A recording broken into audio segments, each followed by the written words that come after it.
Erim sevishini aytmaydi. Erkakni sevgisini qanday aniqlasa bo'ladi?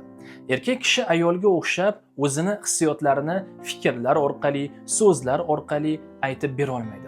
Erkakni sevgisini siz quyidagi holat orqali aniqlaysiz. Sizni himoya qilayotgan, hayotingizda muammoli vaziyatlar yuzaga kelganda o'sha muammolarni o'zinikidek qabul qilayotgan bo'lsa, demak u sizni sevadi.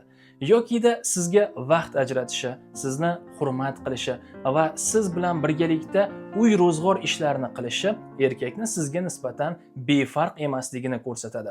Erkak kishi o'z fikrlarini, o'z sevgisini aynan amali bilan ko'rsatadi. Agarda siz erkakni amaliga e'tiborli bo'lsangiz, uning sevgisini aniqlab olasiz. Ba'zan erkaklar ayolini sevishini ozgina bo'lsa-da, oz-ozdan gapirib turishadi. Ya'ni unga sevgi izhorini onda-sonda qilishadi. Nima uchun? Mana shu so'zni qadrini, qiymatini bilishi uchun. Izohlarda o'z fikrlaringizni yozib qoldiring.